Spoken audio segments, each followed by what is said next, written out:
J'ai le privilège d'avoir Alyssa Nadeau avec moi aujourd'hui, qui nous vient de Québec.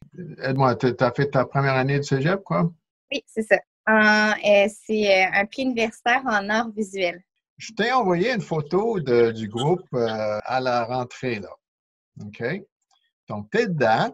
Quand tu vois cette fille-là dans la photo et quand tu vois qui tu es maintenant, comment as-tu changé? J'ai un peu maturé face à ma façon de voir les différentes opinions, mais tout en gardant mes convictions personnelles. Par exemple, le fait que j'étudie en art, ben ça fait que j'étudie avec des artistes et des gens qui sont très, très ouverts dans la vie.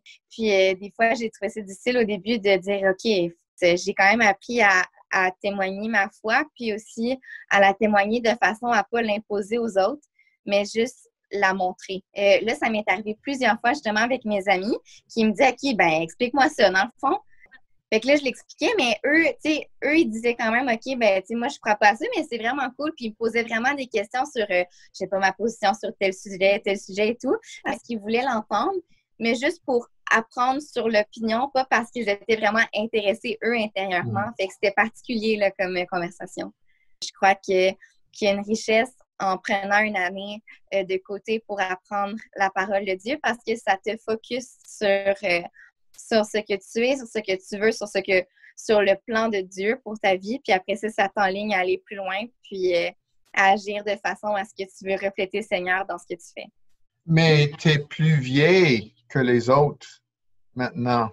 Oui, oui, mais je l'apprécie d'être plus vieille que les autres parce que le fait d'être plus mature pour affronter le cégep, le vrai monde en tant que tel, ben c'est Mhm. positif, justement. Dernière question. Qu'est-ce que tu penses vont être des influences que tu gardes dans ta vie?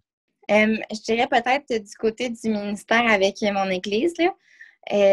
Ben, Bethel m'a aidé à sortir de ma zone de confort, Mhm.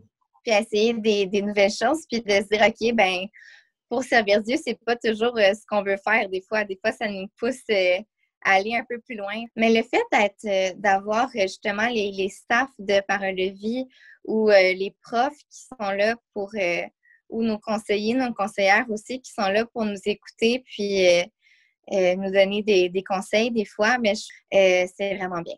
Oh, merci beaucoup pour l'entrevue. J'apprécie beaucoup le temps que tu nous as donné. Puis, passe un bel été, puis continue bien. OK?